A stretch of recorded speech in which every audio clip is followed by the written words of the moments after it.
What's going on, everyone? Welcome back to another episode of Making Podcasts Great Again. I am your tech stuff guy, Jay Nog, and we are here, of course, with the President of the United States of Classified Documents of Mar-a-Lago, Mr. Donald J. Trump, Of Mr. America, President of America. You see how of I left out America, of Remember, America. excuse me, that's what Sleepy Joe does. He's now infected the tech stuff people. Mr. President, how are you today?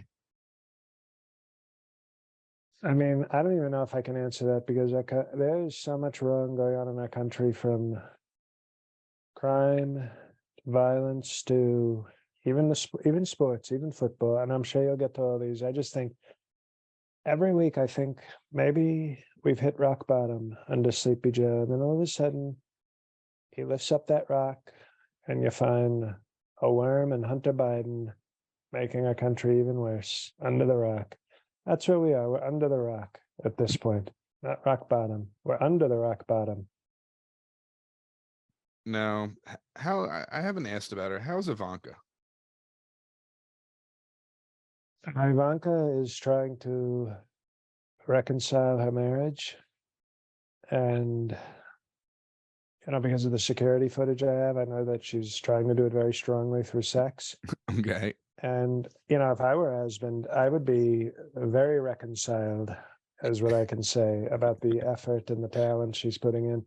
But we've always said that Kushner is sort of a skinny loser, very weak in bed, very weak with weightlifting. So he's one of the luckiest people I think you've ever seen. I mean, he's born into a wealthy family and then just happened to get Ivanka on a day where maybe she wasn't looking at me as strongly as she used to, and she said, "I guess I'll take this skinny real estate kid."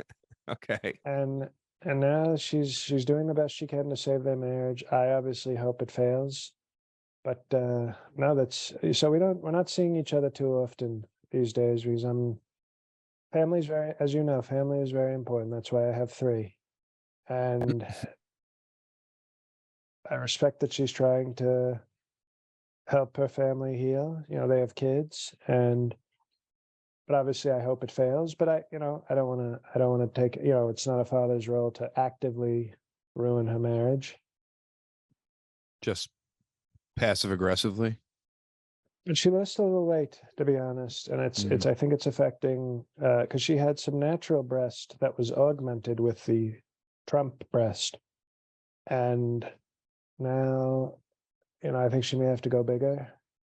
But I don't want to do anything that'll maybe entice Kushner too much. Now, if she goes bigger, he might say, "Oh, I've got to keep this hot piece of ass." So we'll see. We'll see what happens. But she's doing strong family values right now with strong security footage sex. Have you caught any of Don Jr.'s rants on Twitter? I know you're not on Twitter, but does he also post in the True Social?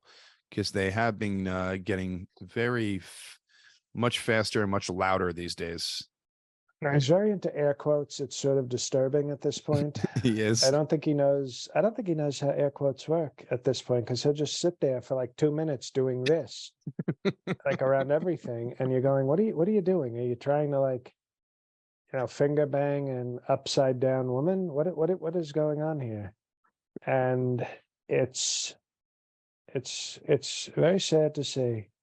This is what I told Ivana before I pushed her down the stairs. I said, I don't want to name the first son Junior because there's always a chance he'll be a loser. And once again, I was right.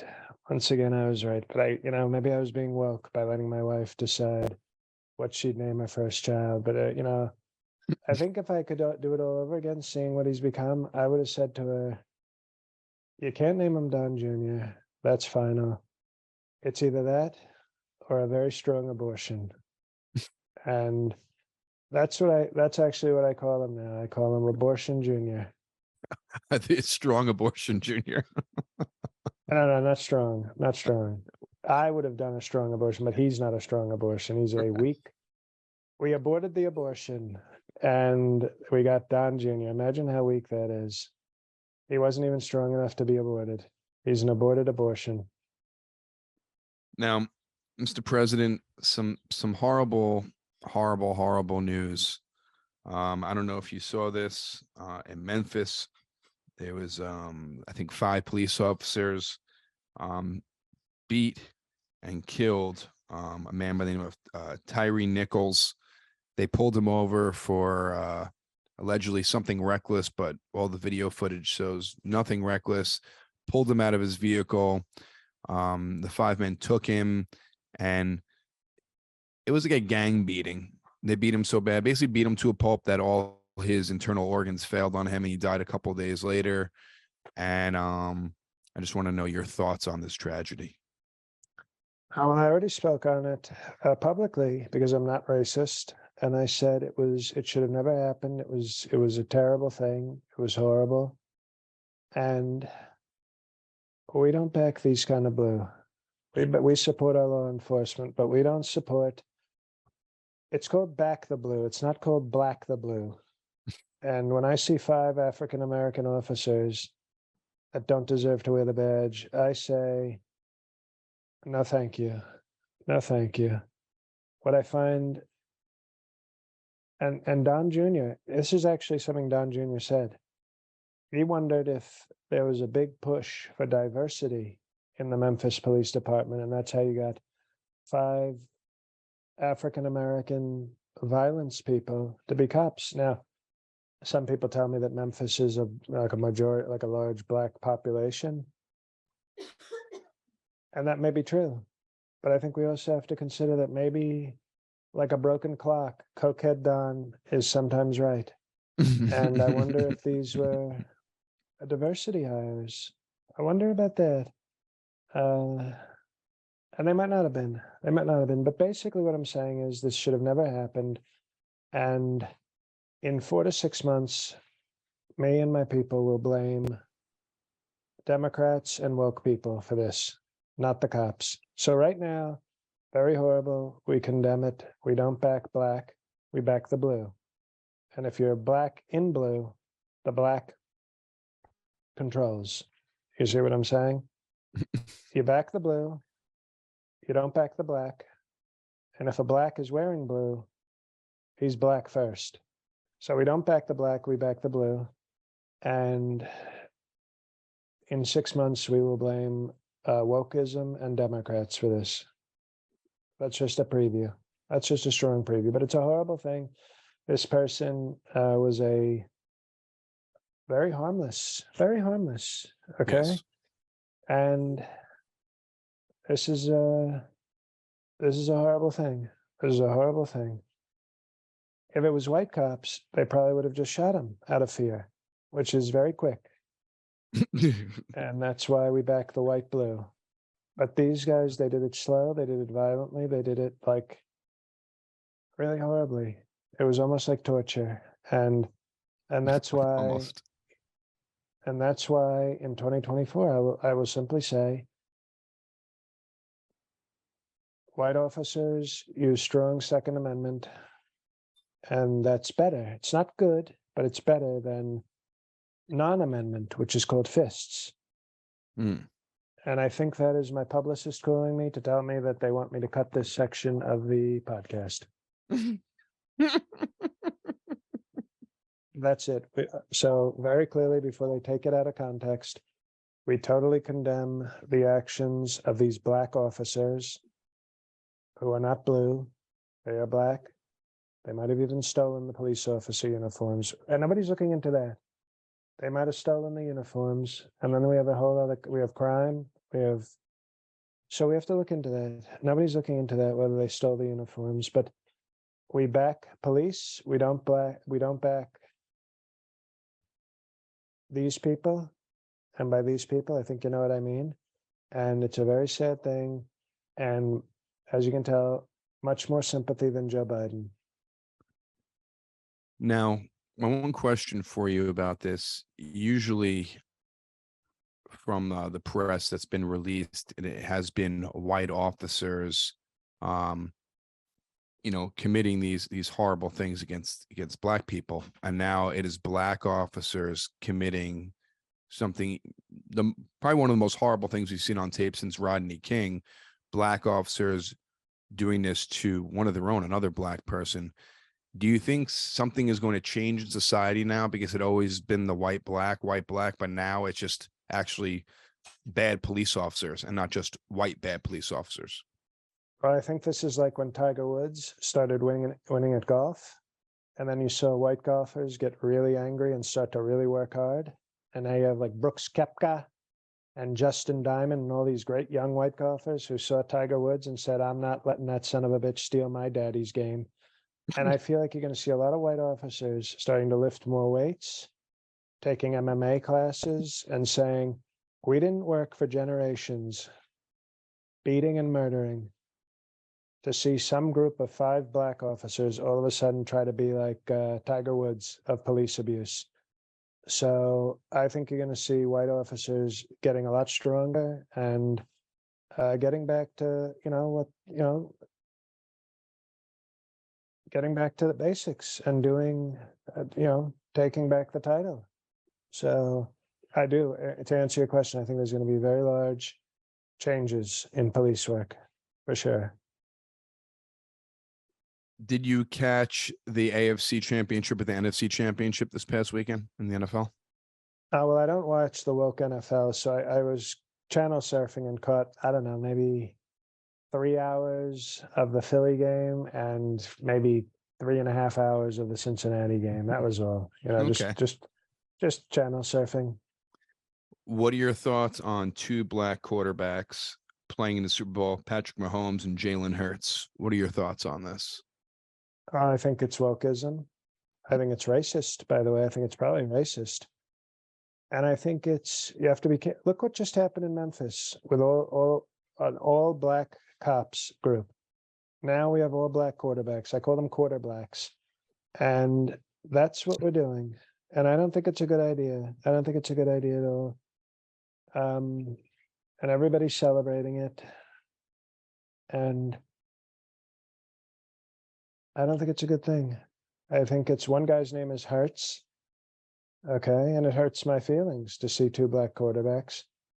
And the other guy, as we've discussed before, is Mahomes. And the referees, these woke NFL referees. You see how woke the NFL referees were? Very every woke. time, oh, we got to protect Mahomes. Oh, well, let his offensive lineman hold. You can hold if you're protecting Mahomes, because black quarterbacks matter. But then you see what happened to Burrows, great white guy. Mm-hmm. Nothing. What did I say? What did I say with the Buffalo player? Remember what I said with the Buffalo player? That if that was a white person, they would have put him in a shallow grave.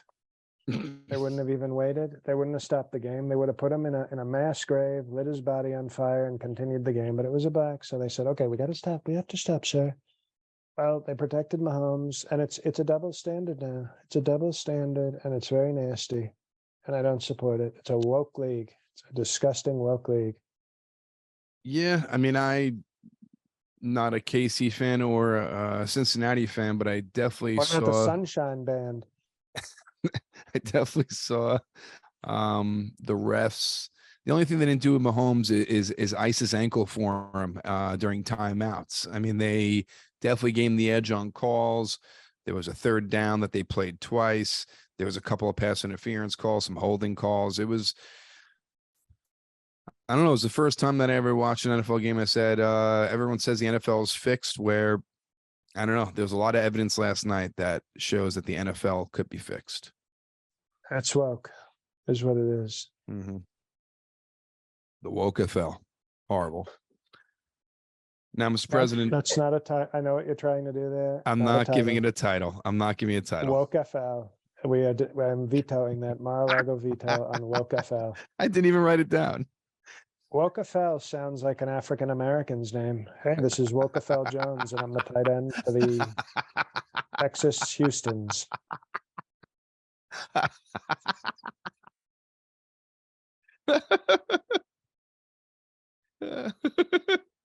Let me be clear, by the way, because I can already tell there's woke people listening to this. Not racist. Do you have a prediction for the Super Bowl between the Chiefs and the Eagles? Well, the eagle is a very patriotic American animal. You know this. And the chief is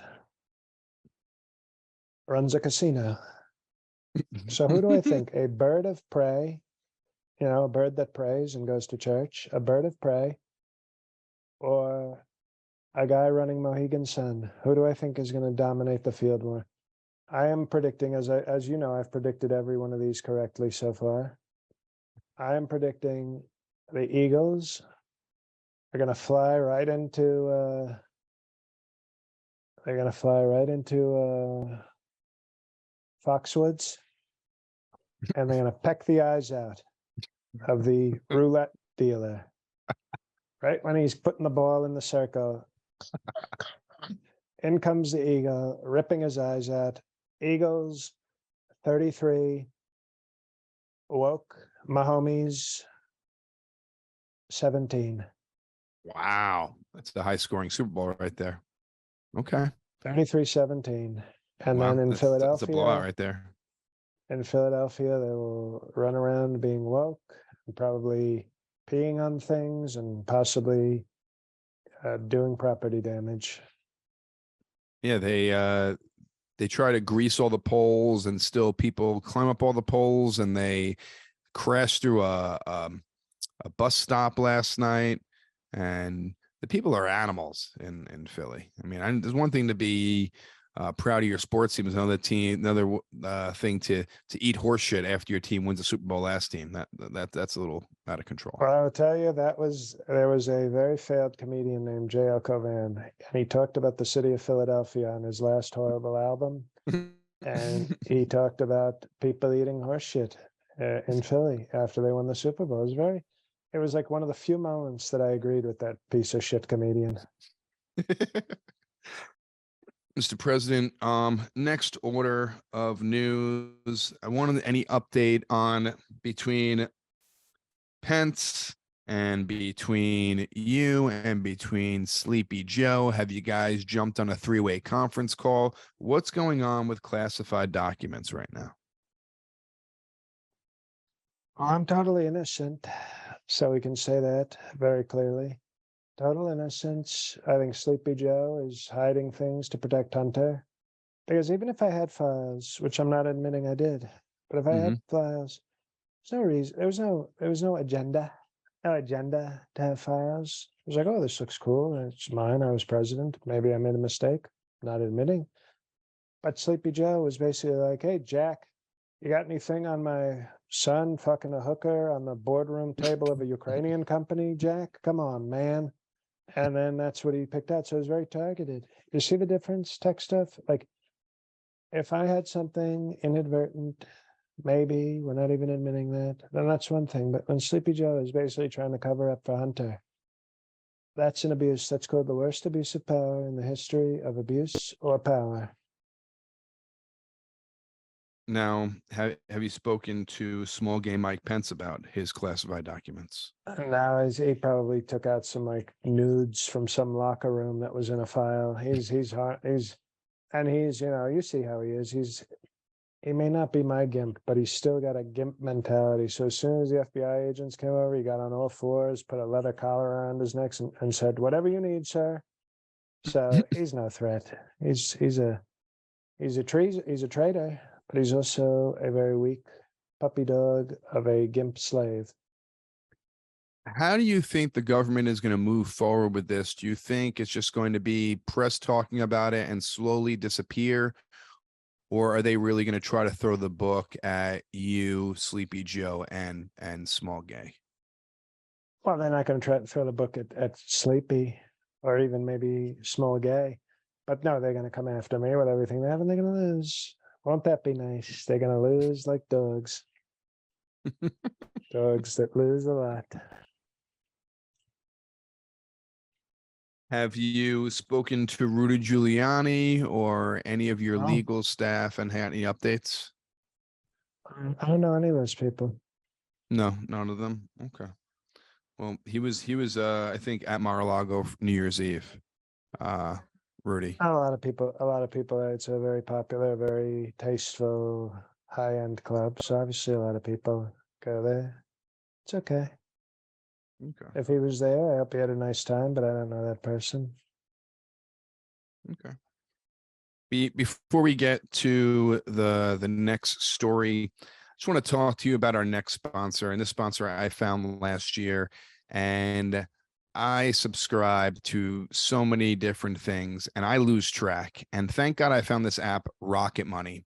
And what Rocket Money does, it keeps track of all your subscriptions and it can cancel it for you with just a tap on your phone. It is awesome. Or a tap on your mouse. You don't have to go through waiting online for customer service or sending 100 emails.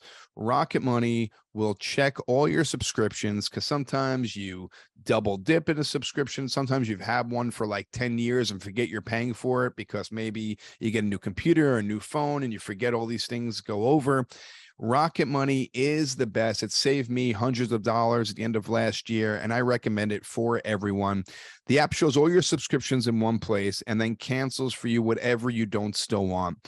Rocket Money can even find subscriptions you didn't even know you were paying for. You may even find out you're being double charged for a subscription. Rocket Money takes care of all of it.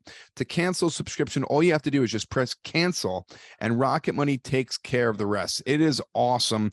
Like I said before, you don't have to email anyone, don't have to make any phone calls. All you have to do is just press cancel, and Rocket Money takes care of the rest. Get rid of useless subscriptions with Rocket Money now. Go to rocketmoney.com/MPGA. Seriously, it can save you hundreds per year. It saved me hundreds of dollars right before the holidays. It's rocketmoney.com/MPGA. Cancel your unnecessary subscriptions right now, people, and go to rocketmoney.com/MPGA.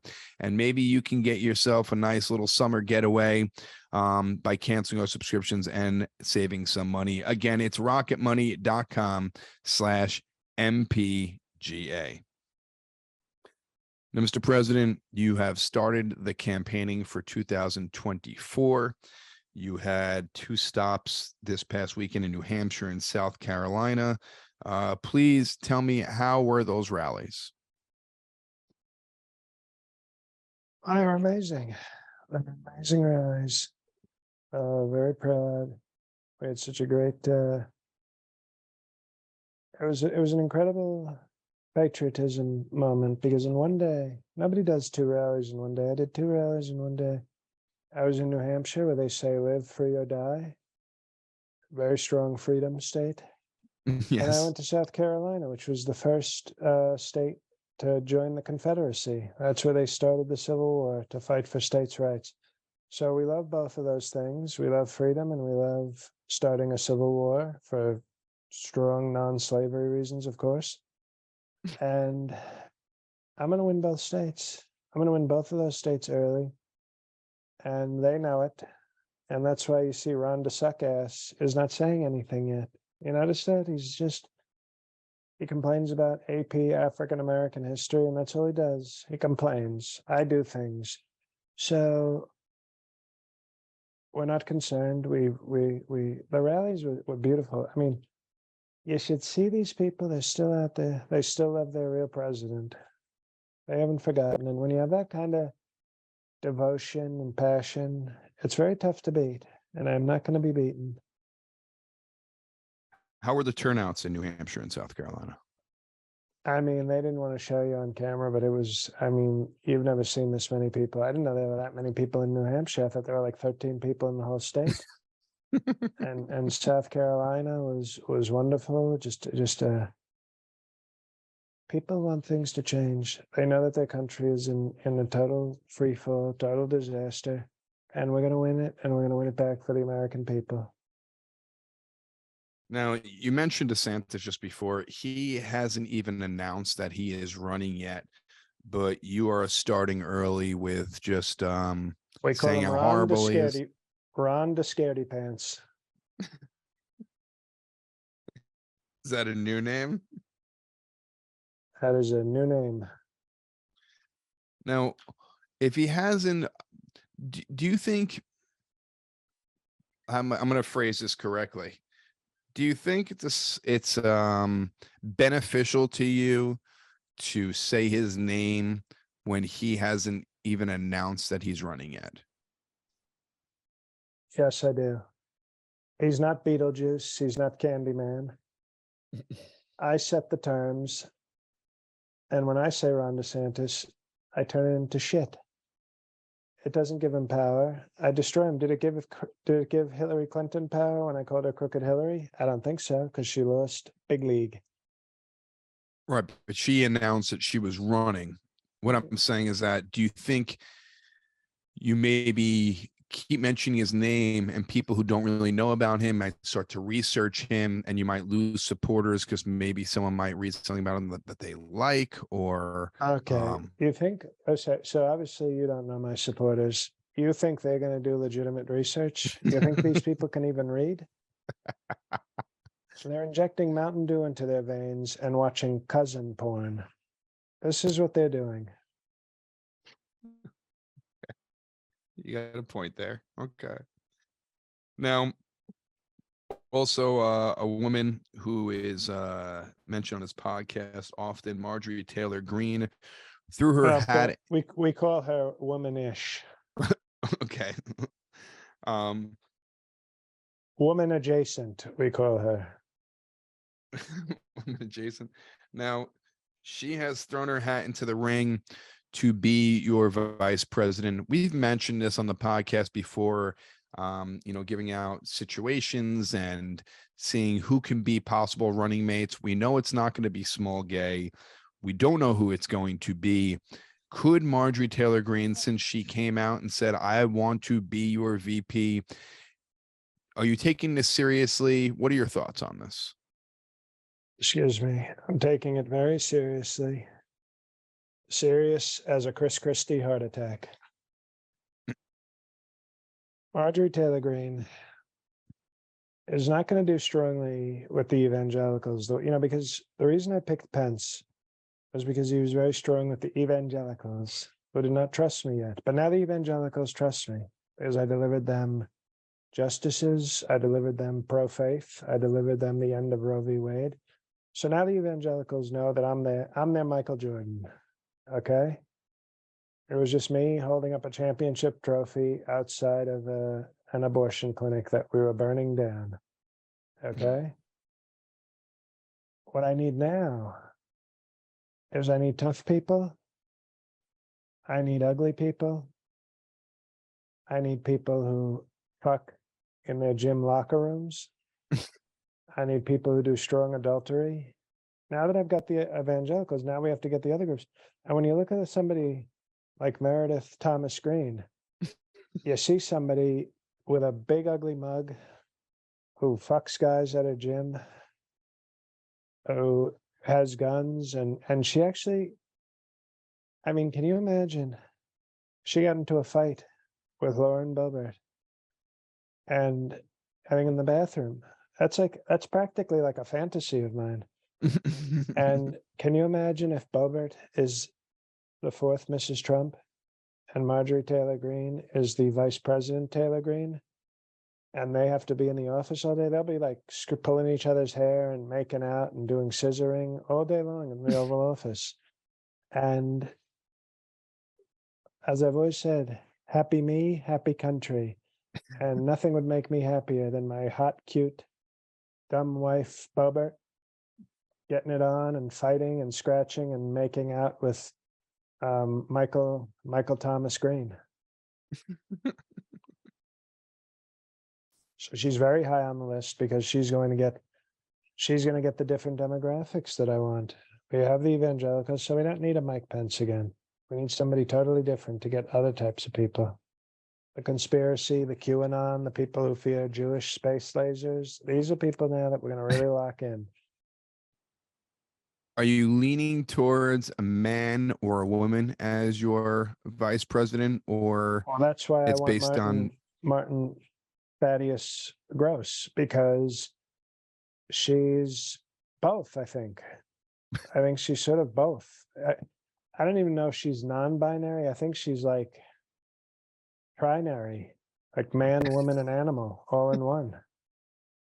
She's got a new classification. Her pronouns are yuck. Trinary.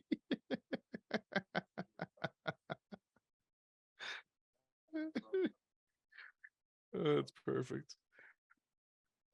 So, Mr. President, I'm excited to see if DeSantis comes back at you. Do you think he has the balls to actually come back at you, or do you think he's just going to lay low until his advisors tell him when to go on the attack? We know you're your He's own gonna leader, you're your own personality.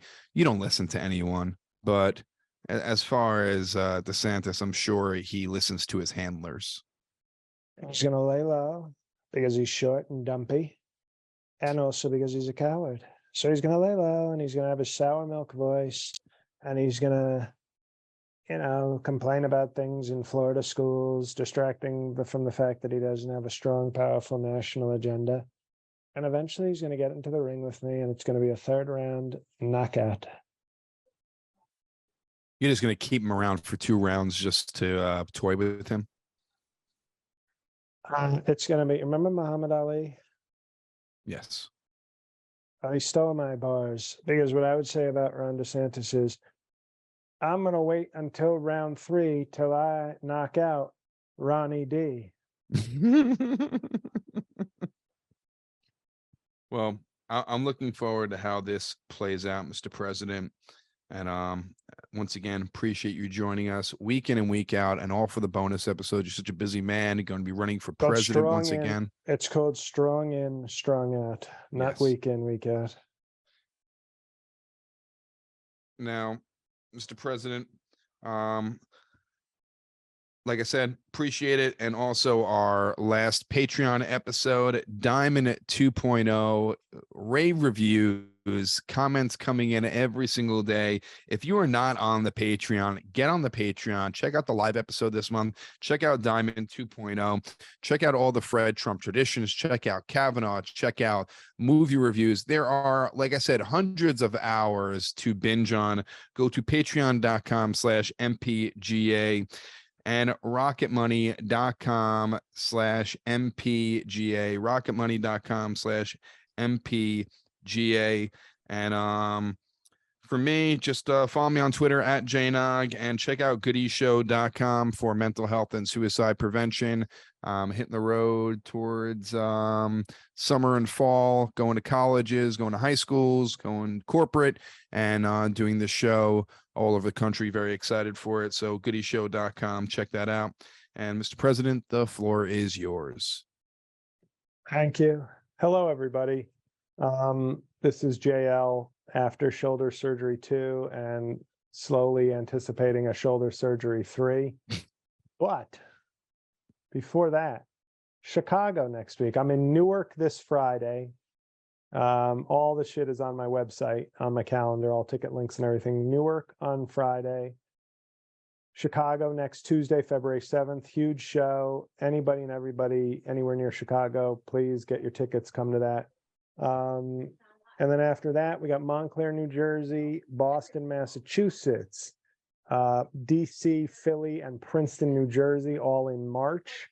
All tickets except for DC are on my website right now. And then special taping March 31st and April 1st in New York City. Here, I'm honest with you guys. 2 shows, 2 months to go, 2 tickets sold. So maybe that's what you want. Maybe it's fitting for my career to end that way, in front of an empty arena. I mean, that would be poetic in some ways. But obviously, if you are going to be in New York, or you're inclined to ever see a live show of mine and you're in the tri-state area, let's get tickets to those sooner rather than later. Yeah, that's it. Thanks for listening. Thanks for your support, and God help us all.